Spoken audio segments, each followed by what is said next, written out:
Ladies and gentlemen, we back.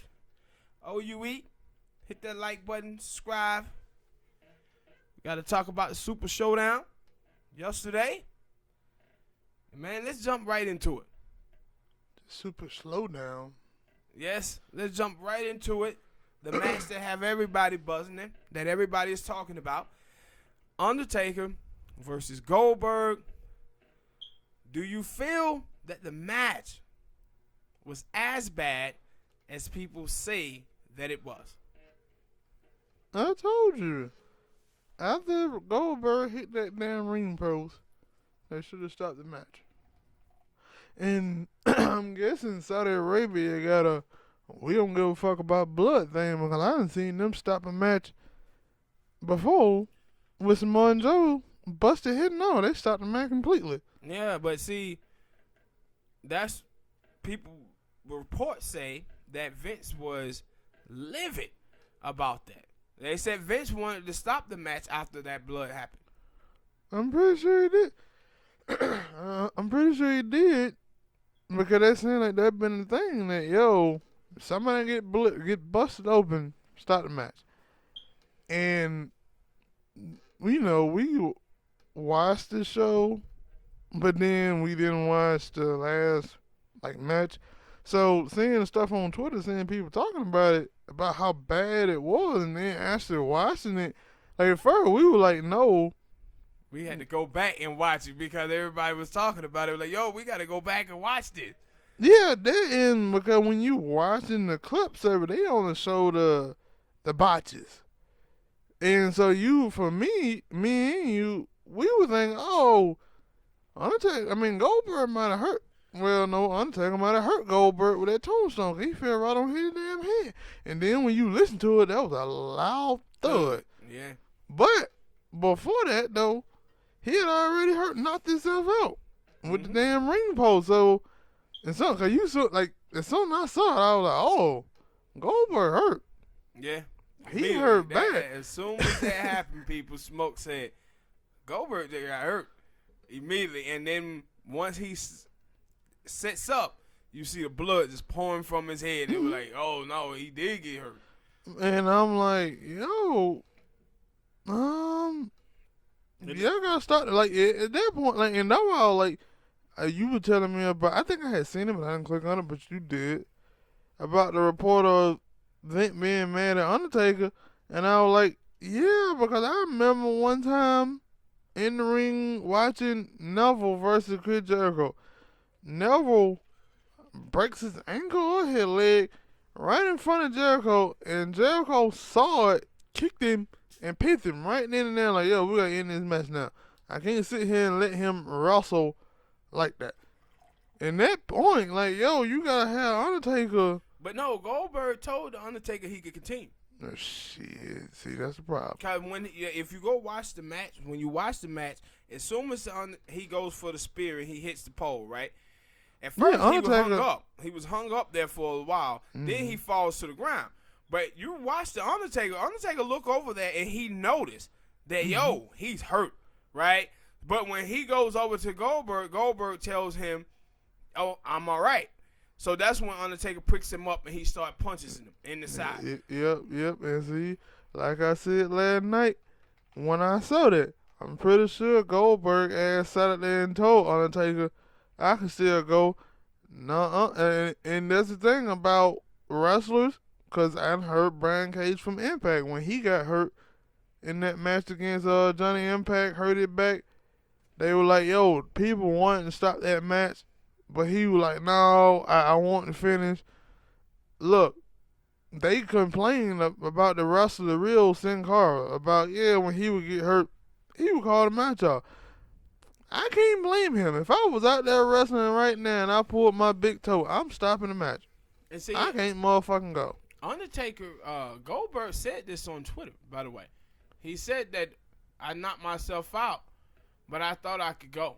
And I want to apologize that I let the fans down, and for all the people who were happy that I looked it bad, you guys should be happy. Yeah, and that's what I'm saying. You know yourself. And obviously some of these people don't like. With Brian Cage, you can say after he got hurt in that match against Johnny Impact, that he still put on a good show. You didn't know that he was hurt until he came out that he was hurt. But with Goldberg, I knew immediately Goldberg is hurt. But at the same time, I believe that Goldberg thought he could continue because he wasn't going to be doing much in that match. If you listen to Vince McMahon in the comments that they say Vince made afterward, he was more mad at The Undertaker because Undertaker's supposed to carry the match. And Undertaker didn't carry it. But because this is the thing that I looked at immediately while watching that match, is that after those 2 spears, after that, The Undertaker supposed to let all of it because he was beating Goldberg down. It wasn't like 2 big guys. It was like Undertaker is the superior guy and Goldberg is the lower guy in the match. He was dominating that match. And the thing is, to me, when I was watching it, I was like, yo, is Goldberg overselling this? Because when he would punch him, Goldberg would look like them punches was like taking all the energy out of him. And that's my whole thing that I want to see going forward is, was Goldberg overselling this, or was Goldberg just truly out of it and he was just hurt? It was a combination of he might have been out, and 2, they heat. Cause I can tell you, when I played football, high school football, and we had to go out there in the summertime, and it was about 90-something degrees, and we had to go run and do all that shit, I was out. I was drained. You would have hit me. You would have thumped me, and I would have fell on the ground. So if they were saying that it felt like it was 102 degrees out there, it was like 90-something. What, 98, 97? Yeah, they said it felt like 100 and something inside of the building. A dude who's 54 years old, the other 52 years old, and one of them just knocked the goddamn self out with a concussion. Yeah, that smells like just a terrible match is what we finna get ready to watch. And my thing is, I didn't think the match was as bad as people said it was. It was just had those botches. The thing is about botches, though, you can botch a clothesline. You can botch, certain aspects of a match. What you can't botch is finishing moves. That's what everybody wants to see, is those finishing moves. And because they botched those, it just made everybody like, yo, that match was so terrible. And I was like, it was also a decent match beside those 2 things. Yeah. And because going in to the match, you got 2 legends. Slugging it out. I'm not expecting to get a match with 2 cruiserweights. Yeah, you don't expect for them dudes to get hitting backflips and rolling tumbles. I'm not expecting all of that.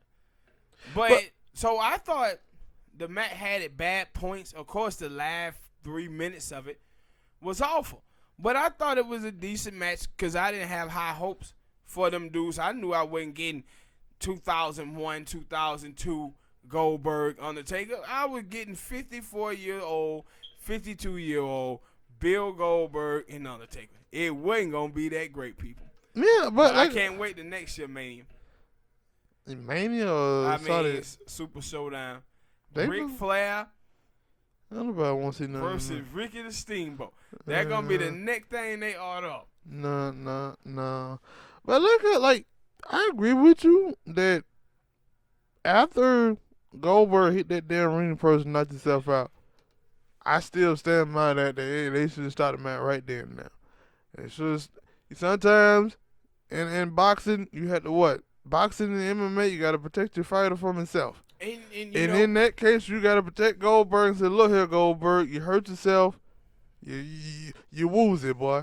You woozy. Throw in the towel. We'll come back. We'll do this again. Because obviously, if you just have a fluke win or something, people, especially like now, people probably don't want to see that match. But if you say, all right, something really bad happened to Goldberg, he got hurt, we had to stop the match, people would be like, oh, they'll feel like we got robbed. So they would want to see another match between Undertaker and Goldberg. But after that performance, don't nobody want. You can say, yeah, Goldberg is fully healthy and everything, and people be like, I didn't see it like that. For me, I gave Goldberg props. Once you understand that he was hurt for real after that. See, you saw it. I don't think them other people saw it. Like, you saw it immediately. Like, you always see those type of things when they happen. Other people didn't see that. Nobody talked about it. You remember when we first started? None of them. They were just talking about the botches. Nobody had videos of him hitting his head. Yeah. You spotted that immediately. Soon when we watched it, you said, yo, no, he hurt. Yeah. And you always point those things out. But once you start seeing that, oh, he got hurt, all of that other shit, it's explainable now. Yeah.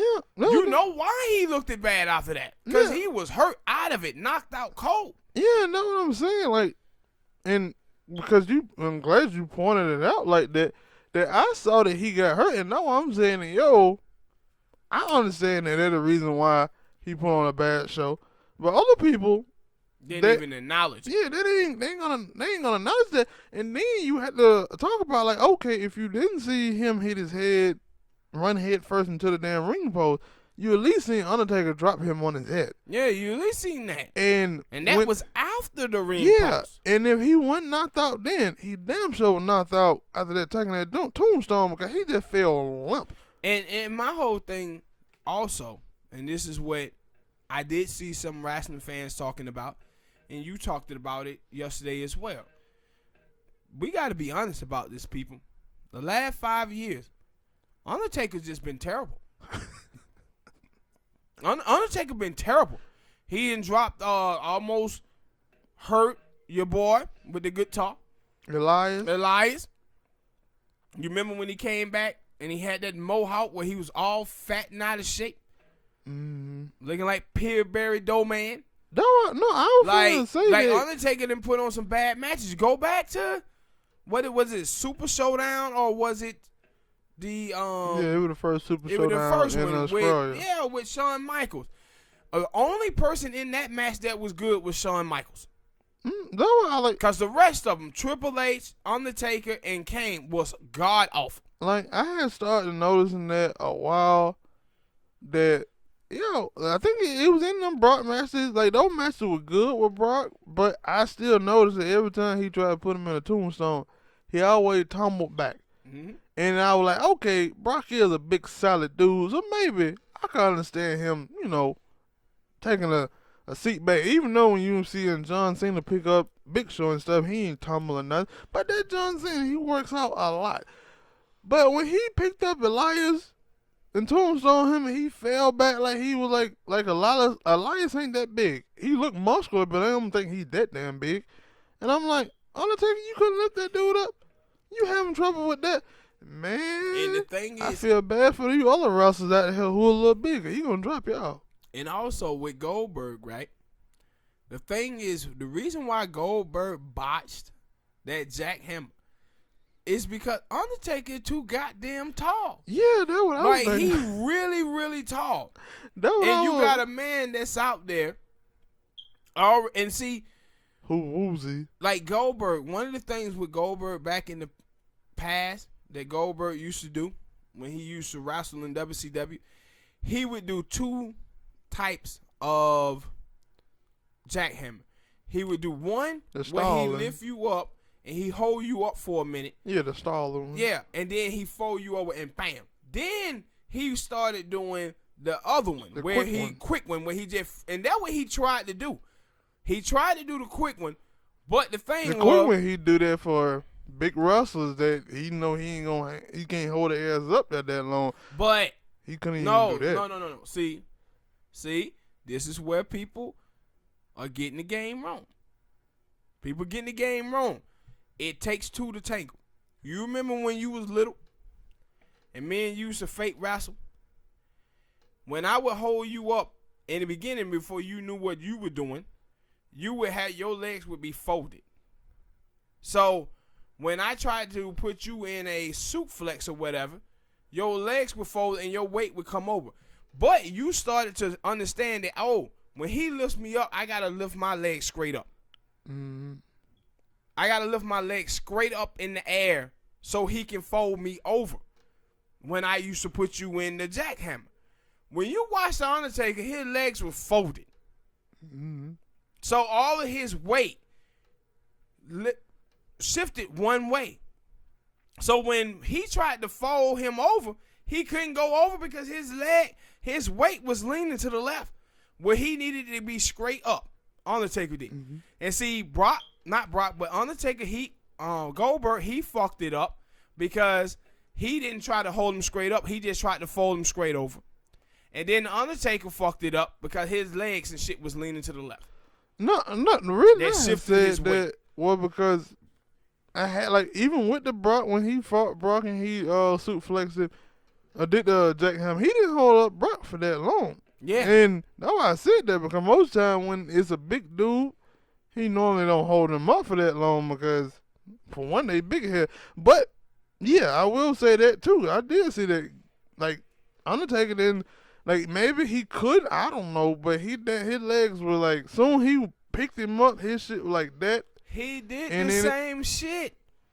He did the same shit when Goldberg picked him up to do the damn tombstone. He didn't put his weight and shift his weight the right way. So when he picks him up, his legs and shit and his weight is drifting backwards. So when Goldberg picks him up, he leans back because all the Undertaker weight is going backwards. And that's why he falls on the ground. Mm-hmm. And so that's why I was like, yo, I don't I seen people blame Goldberg, but I've been seeing this. It takes two to tango, man. Yeah, it takes two to tango, but at least you look at the matches that Goldberg had since he came back. You don't count that first Brock match because it was 2 minutes or something, and he just speared him a couple times, then jackhammer. But you can count that as a performance. Then he came back, he fought KO, Russell in the Royal Rumble. He had some matches, and his matches maybe was no botches. Yeah, with no botches. But when you watch the last 5 or 6 matches of the Taker, it been botches. Yeah, and just terrible matches. And it been a long time that Undertaker had been in there with that drunken master shit. And he look like he been now, he be about to, he be drunk. Time for him to go home. He be drunk and he old and that shit do not add up. Time for him to go to the crib. And sit down. That's why I was like, yo, I blame this more on the Undertaker. And then when you tell me the story about Vince and it so Vince felt the same way I did. Undertaker, that was your fault. That match, I forgot what match it was.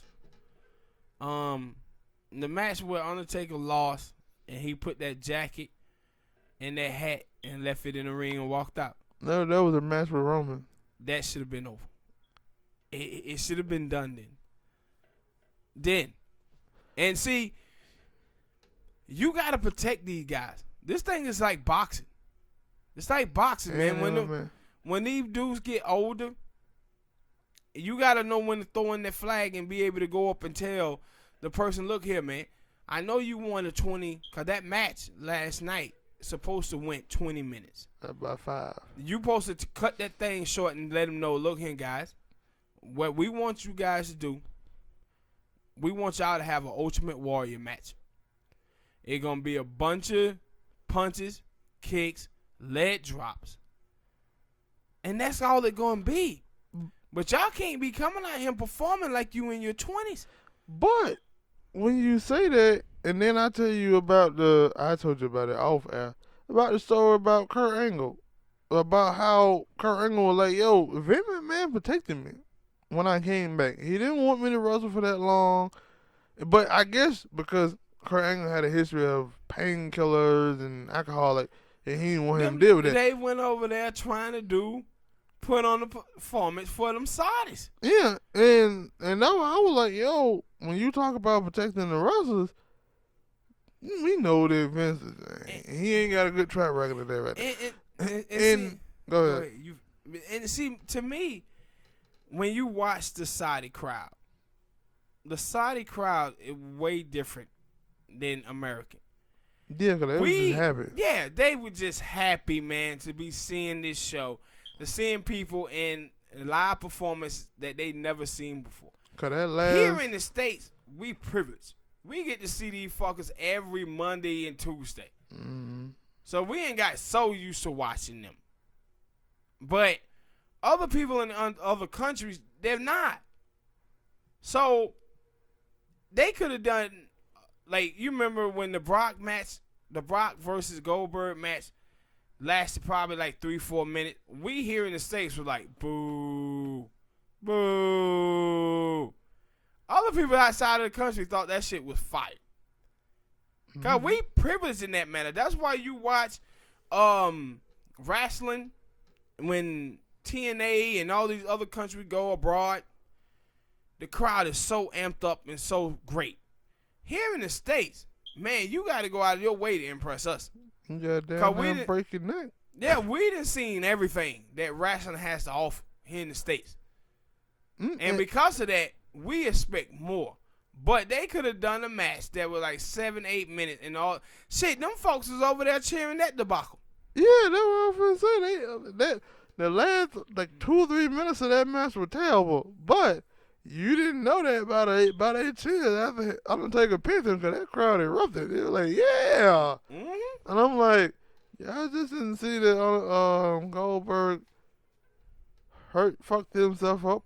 Undertaker probably contributed to fucking him up. They was excited. Like that shit. Blood. When they saw that blood, they were like, yeah. Like, this is good. Because the reason why they wanted to see it, they didn't care to see a good match. They just wanted to see the two legends. They just wanted to be entertained. And there with a lot of people and some wrestlers forget about wrestling. It's about entertainment. Yeah, but like us, man, we privileged. We privileged here in America. Man, we want to see excitement. Like, we done seen everything. We want dudes to go out there and put on performances. This is why NXT, people who watch NXT love NXT because they get excited to watch it. Because they put on performances. The crowd be lively. Yeah, they do. A bunch of kickouts. They draw you into it. Mm-hmm. But back to what I was saying about protecting the wrestler, like we talked about that with Dana White, how Dana White basically retired Chuck Liddell, guys like Randy Couture, because he knew. He looked at them and said, no, them dudes are a gunshot. They're done. Thing is, with Vince McMahon is he saw that, hey, it was speculation that Goldberg could go to AEW. And he said, what? I got to bring him back. Now, Goldberg, like I said, I don't blame his performance that yesterday on him. I blame it because he was out. But with Undertaker, it was another thing about Undertaker was at StarCast, and it was like a big indie thing, and they were like, as soon as Vince saw that, he told Undertaker, you can't do that no more. Come back. But my thing is, have you been, like we just said, have you been seeing Undertaker in the last couple of matches? You let 5 or 6 years of it. Yeah, it's like, at StarCast, he wasn't doing that but taking pictures. That's about all he can do. At this point, man. That's about all he can do. Take a picture and look like the Undertaker. A lot of people are saying, like, hey, man, I'm done. I don't want to see these guys anymore wrestle. I don't care if they come out and do wrestle again. Just cut it short. And don't have these guys trying to do things that they was doing when they was in their prime. They can't do it anymore. Like I had told you that, after, like, I think that, I want to say that hugely affected the match that Goldberg knocked himself out. And that maybe they could have put on a better showing if he was coherent. Because I don't care, even he telling you, I tried and I failed. And if they would have just went out like that, like, okay, he hit his head, Undertaker do something, and then pin him, and then you can come out and say, oh, he hurt, or just start the match like they did with Samoa Joe. Because with that match with Samoa Joe and Rey Mysterio, I was wondering what the hell was going on. They came out and said, oh, he busted his nose, and they started the match because of blood. And if Rey Mysterio didn't get hurt, I've been like, all right. But that ain't a match that I actually wanted to see because I didn't even care for it when it was in WrestleMania. But if it was a match that I seen and they came out and said it, I've been more like, okay, now that Samoa Joe ain't bleeding, Rey Mysterio, they can have a good match. Goldberg bust himself open, hurt himself real bad, start the match, come out and say, yo, we had a problem. Goldberg hurt himself, we sorry, we gonna do this match again, or whatnot.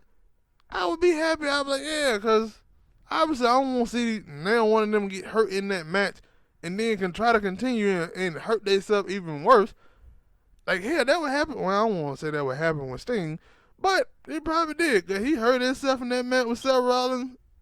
Tried to continue. He did continue and ended up hurting himself worse to a point where he can't wrestle no more. Now, even though he say he'll take a big cake, if you pay him enough, he can come back and wrestle.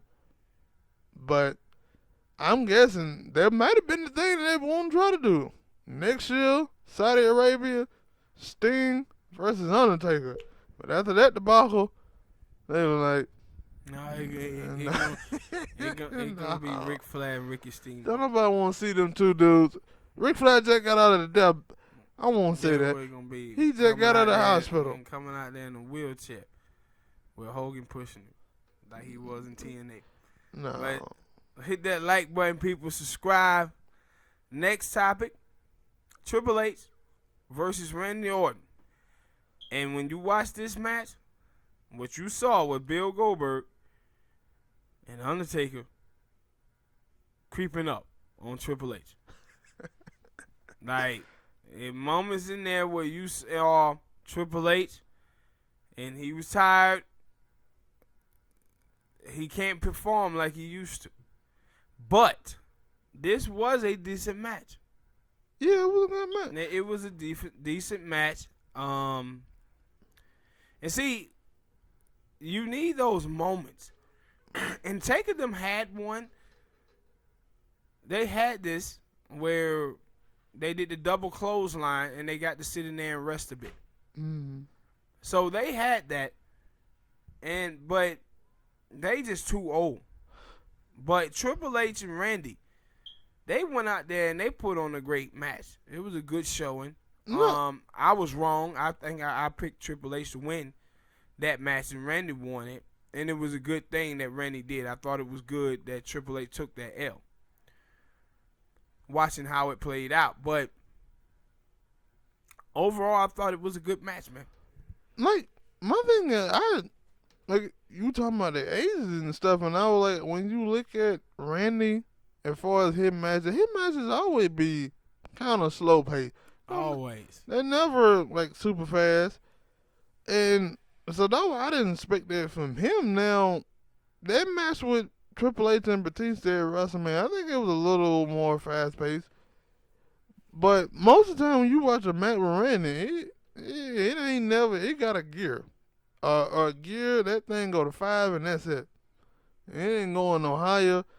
Like they put on maybe they did, because I was saying, Triple H still probably hasn't been wrestling that much. And his stamina and shit probably ain't that great. So he do need that time. And I will say he is older. He about 40, 50? I think he about 50. So he do need that extra, hey man, let me go chill over here for a minute. I need that breather right quick. My stamina ain't what it used to be. And Randy probably was like, shit, I'm good. I don't move that fast anyway. But they put on a great match. I don't like we keep saying this. Like, other people are the one who's saying that was a terrible match between Goldberg. The first 5 minutes of the match was good. The last 3 after he knocked the hell out of himself, it was bad. Yeah. If that would have happened to Randy, but that's the thing, also with that match with Randy and Triple H, they weren't doing power moves where you had to pick each other up. It was a bunch of kicking, kneeing, stopping, maybe a DDT here, clothesline there. But with Goldberg and Undertaker, it's a bunch of suplexes, jackhammer, tombstone, stuff where you got to pick people up. And that when things get really dicey, then you got to mention that they're out here wrestling in 100-degree weather. They sweating. That's why now when that match with Braun Strowman, then where I feel like, hey, these big big ass dude picking each other up, they sweating. Something bad can happen. But they were professionals. Out there with scrumming and Bobby Lashley, they picked each other up and they didn't slip and fall. They didn't look. Now maybe that I can get them that they got youth on their side. But it didn't look bad. Well, Triple H, they even picked each other up a couple of times. But I can't. I think it was a good match. I'm not gonna now. When we talk about that last Super Showdown, like you said, with Undertaker, Kane, Triple H, and Shawn Michaels, he looked bad in that match. But when we come to find out that hey, Triple H had tore his pec, so maybe that was the reason why he looked it bad. And now you look at Goldberg and you say, I don't want to say the Undertaker is a hurt madnik, but he might be a hurt madnik. This old age, man. Old age and got to him, man. Mm-hmm. Hit that like button, people. Subscribe. Next topic: Seth Rollins versus Baron Corbin. In this match, Seth wins the match. Then Corbin comes back and attacks him, and then Brock comes out. And the WWE, man, I'm about to file a lawsuit. I am. I'm about to file a lawsuit against the WWE for false advertising. This match, when he comes out, Brock comes out, he gets in the ring, and then Paul Heyman gets in, but then Paul Heyman falls down. So Brock basically turns around and like he's shocked. Hey, you fall down. Like, hey, get up. So when he does that, Seth Rollins does hit him in the nuts. Low blow, and then he beats the hell out of Brock. My thing is, once that happens, you telling me Brock flew all the way over there for that? Yes. See, that's when you know them checks are good. No, also I thought that, like, I had a thought because we have been seeing Brock on TV more, and I was wondering about that when he didn't go back to the UFC, and most of the time people were saying, yo, he didn't. I don't know about that, but I'm wondering more. Like the WWE tell him like, hey, if you ain't gonna be going back to the UFC no more, you officially retired. Well, maybe you need to start being on the show a little bit more. Because the past couple of weeks, he had been on the show ever since coming back from Money in the Bank. Now, I can't say that going to stand the test of time. Like, this Monday, he probably won't be on there at all. But he had been on Monday Night Raw, and he was on SmackDown one time. So I'm like, yo, are they just saying, yo, because I was wondering about that. Like, yo, how much do Brock move the needle as far as ratings and stuff go? Like, when you hear that Brock left, for some people, yeah. When they hear the music, they go crazy. Even though they boo him at time because they say he killing the wrestling. So I'm like, yo, it ain't what they doing now. They saying, yo, we have Brock on more. Maybe the ratings will go up. Maybe we'll get some more. Because, yeah, like, why would you bring him out there just for that to happen? But that's basically what they've been doing for the past couple of weeks. And when you just watch this pay-per-view, it has a feel to it, and that feel is house show. It was like a house show. Well, there's a lot more glitz and glamour. Yeah, it was a house show. And, Seth Rollins won. I think everybody knew that. Yeah. And they keep Baron Corbin on that. We gonna give him a push eventually. They keep him in that space where he's next there. year or two, yeah, it look like he's gonna have the title. But I thought overall they put on a good performance. And what, the whole show or just that match? Just that match. Okay. But I thought it was a good performance. Hit that like button, people. Subscribe. Next topic, Roman Reigns versus Shane McMahon. I was surprised by this match because I thought Shane dominated the whole match. Yeah, he did. Like, and then, he had help, but yeah, he dominated the whole match. Yeah, he pretty much dominated the whole match. And they like you said on the other show, like Shane been on a winning streak. Mm-hmm. Like really, really, I'm wondering when I look at it, it made me think, are they trying to make Shane into the next Vince McMahon in a way?